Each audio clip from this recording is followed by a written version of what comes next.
I'm sure a lot of you have heard about YouTube's new policy whenever it comes to the monetization of videos now. If you haven't, well, to give you the short bit of it, basically, within the first like 15 seconds, you cannot cuss anymore. If you say any no-no words, that video is gone. Also, part of the new policy is in regards of violence in videos. And with this part, they're not really too clear about it. Now, there have been a lot of YouTubers who have already covered this topic, but I'm here to just kind of put it in a little different perspective for you, okay? Now, when it comes to violence in video games, I can understand some of it. Do I agree? No. Now, with some monetization issues, a game like Doom, where they're ripping arms off, or Mortal Kombat, where you're seeing guts and intestines, like, okay, yeah, that makes sense. Again, I don't agree with it, but that makes sense. But they're starting to demonetize videos such as like Halo, Call of Duty. Hell, I'm surprised Legend of Zelda hasn't gotten taken down because of how violent it is. Now that I've caught you up with basically what's going on, let me put this into perspective for you of what this means. Now, for someone of my size, what does this mean? Absolutely nothing. Absolutely nothing at all. I am sitting here with 60 subscribers right now. It is not affecting me one bit. I can make a video right now that is 20 minutes long of me just saying fuck. See? There's one word right there. I said one in this video. If I was to be a channel that is monetized, that would probably get demonetized right there. Now, of course, I'm exaggerating here, but you get the point I'm trying to make. What this means now is that the people that are way higher up, like, you know, 1 million subscribers, 10 million subscribers, up and on and so forth, that's the people it's going to hurt. And the reason this matters is because, let me ask you something real quick. Who is your favorite YouTuber?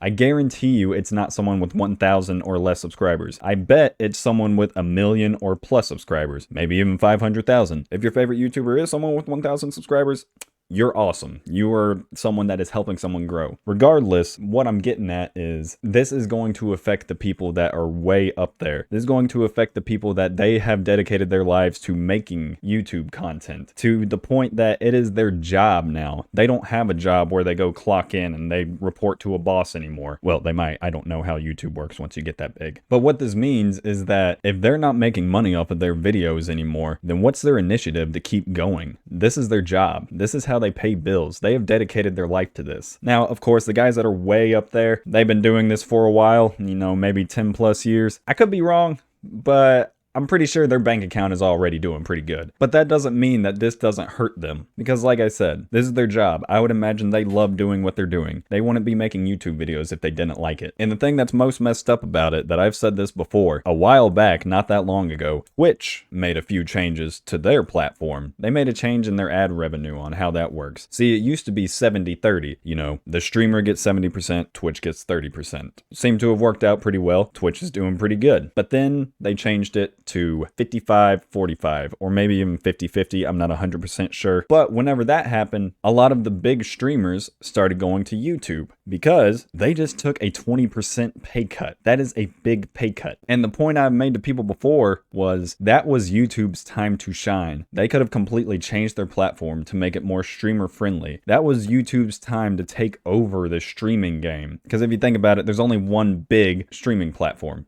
Twitch. Now, don't get me wrong, of course you can stream on YouTube and you can stream on Facebook. I'm not too familiar with streaming on Facebook, so I don't have much input on that. But as far as YouTube, I can say that it's not much discovery going on there. So after Twitch did the ad revenue split to where it made a lot of the big time streamers move over to YouTube, and I saw this too. I saw a lot of big YouTubers that usually stream on Twitch were now streaming on YouTube because they didn't want to take that pay cut. And from what I've heard is that you have a chance to earn more revenue on YouTube. Just the reason a lot of people don't do it is because you don't get that discoverability. Whenever Twitch had that changeover, the only thing that Twitch really had over YouTube, in my opinion, was chat features. You can drop emotes, you can drop bits, you can play some sound alerts. There's a bunch of stuff you can do as the viewer with the streamer. Yes, it is fun to be on Twitch and interact with the streamer and the streamer interact with the viewer. There's a lot of things that Twitch has that is better than a lot of other streaming platforms. But again, that was YouTube's time to shine. You already had all of the big streamers and YouTubers coming to your platform. You should have seen that and captured that lightning in the bottle at the moment. You could have made YouTube the best streaming service at the time. Now, is YouTube hurting? Is it falling down? Is it falling off because of all this? No, not really. YouTube is still the #1 platform to watch videos. Okay, I feel like I'm rambling on here. Basically, the point I'm trying to get at is that YouTube is basically about to turn into like YouTube babies. We We already had YouTube Kids, but now it feels like it's about to be YouTube Babies. Like regular YouTube is about to be YouTube Kids, and YouTube Kids is about to be YouTube Babies. Most of us are adults. We're going to say cuss words. Now, I don't think a lot of us are sailor mouths. We're just sitting there, F-bomb here, F-bomb here, F-bomb here. But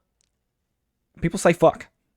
And I get trying to have an ad-friendly space. That makes sense. But you don't need to play it down so low that it is a children's platform, because it's not. I'm not saying children aren't welcome here, but this is not a platform designated for children. We already have YouTube Kids. You know, that's where the kids go to watch their videos. That's where they go to see Baby Shark.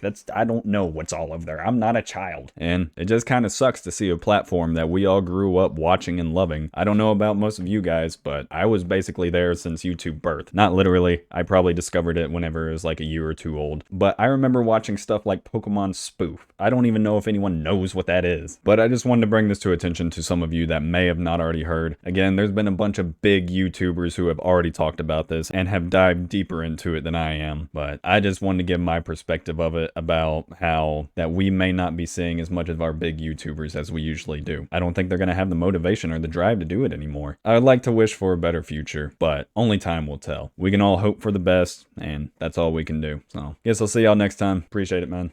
Y'all take it easy.